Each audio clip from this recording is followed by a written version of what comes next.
राधे राधे दोस्तों, जय श्री कृष्णा। कान्हा जी की कृपा हम सब पर बनी रहे, इन्हीं शुभकामनाओं के साथ आज की वीडियो को शुरू करते हैं।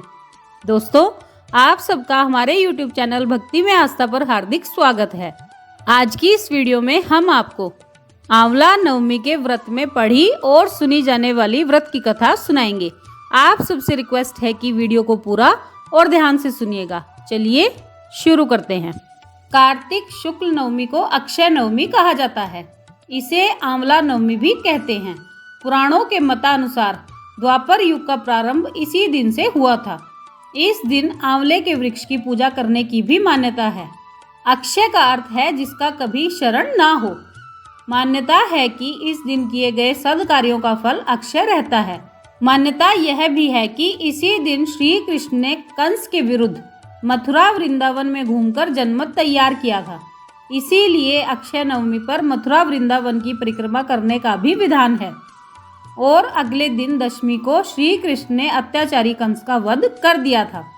अतः यह पर्व सत्य की जीत का संदेश भी देता है। सत्य ही अक्षय होता है, अतः सर्वदा सत्य का ही वर्ण करना चाहिए।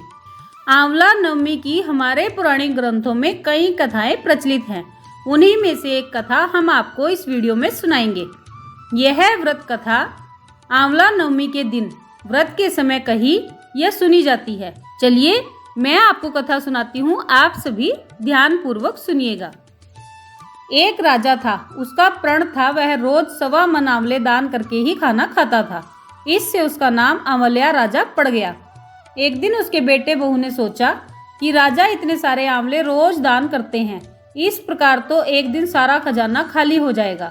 इसीलिए बेटे ने राजा से कहा कि उसे इस तरह दान करना बंद कर देना चाहिए। बेटे की बात सुनकर राजा को बहुत दुख हुआ और राजा रानी महल छोड़कर बियावान जंगल में जाकर बैठ गए।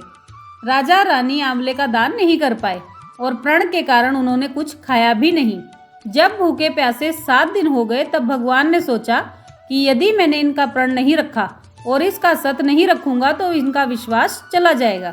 इसीलिए भगवान ने जंगल में ही महल, राज्य और बाग बगीचे सब बना दिए और ढेरों आंवले के पेड़ लगा दिए, जो आंवले के फल से लदालद भरे हुए थे। सुबह जब राजा रानी उठे तो देखा कि जंगल में उनके राज्य से भी दुगना राज्य बसा हुआ है। राजा रानी से कहने लगे, रानी देख, कहते हैं सत मत छोड़ो, सूरमा सत छोड़ियो पत जाए, सत की छोड़ी लक्ष्मी फेर मिलेगी आए। आओ नहा धोकर आंवले दान करें और भोजन करें। राजा रानी ने आंवले दान करके खाना खाया और खुशी खुशी जंगल में रहने लगे। उधर आंवला देवता का अपमान करने व माता पिता से बुरा व्यवहार करने के कारण बहू और बेटे के बुरे दिन आ गए। राज्य दुश्मनों ने छीन लिया, दाने दाने को मोहताज हो गए और काम ढूंढते हुए अपने पिताजी के राज्य में आ पहुंचे। उनके हालात इतने बिगड़े हुए थे कि पिता ने उन्हें बिना पहचाने हुए काम पर रख लिया। बेटे बहू सोच भी नहीं सकते थे कि उनके माता पिता इतने बड़े राज्य के मालिक भी हो सकते हैं, सो उन्होंने भी अपने माता पिता को नहीं पहचाना। दिन बीतते गए। एक दिन बहू ने सास के बाल गूंथते समय उनकी पीठ पर मस्सा देखा, जिसे देखकर वह फूट फूट कर रोने लगी। उसे यह सोचकर रोना आने लगा कि ऐसा मस्सा मेरे सास के भी था। हमने ये सोचकर उन्हें आंवले दान करने से रोका था कि हमारा धन नष्ट हो जाएगा। आज वे लोग न जाने कहाँ होंगे। जब बहू को रोना आने लगा और आंसू टपक टपक कर सास की पीठ पर गिरने लगे तो रानी ने तुरंत पलटकर देखा और पूछा कि तू क्यों रो रही है। उसने बताया, आपकी पीठ पर जैसा मस्सा है वैसा मेरी सास की पीठ पर भी था। हमने उन्हें आंवले दान करने से मना कर दिया था, इसीलिए वे घर छोड़कर कहीं चले गए। तब रानी ने उन्हें पहचान लिया, सारा हाल पूछा और अपना हाल भी सुनाया। अपने बेटे बहू को समझाया कि दान करने से धन कम नहीं होता बल्कि बढ़ता ही है। बेटे बहू भी अब सुख से राजा रानी के साथ रहने लगे।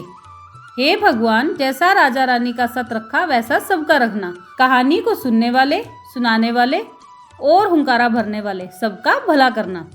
तो दोस्तों, ये थी आंवला नवमी के दिन सुनी या पढ़ी जाने वाली व्रत की कथा। आप सबने वीडियो को ध्यान से सुना, इसके लिए आपका धन्यवाद। आज की वीडियो में बस इतना ही। कल फिर मिलेंगे एक और नई वीडियो के साथ। तब तक स्वस्थ रहिए, मस्त रहिए, अपना और अपनों का ख्याल रखते रहिए और प्रभु के श्री चरणों से जुड़े रहिए। राधे राधे दोस्तों, जय श्री कृष्णा, जय माता दी।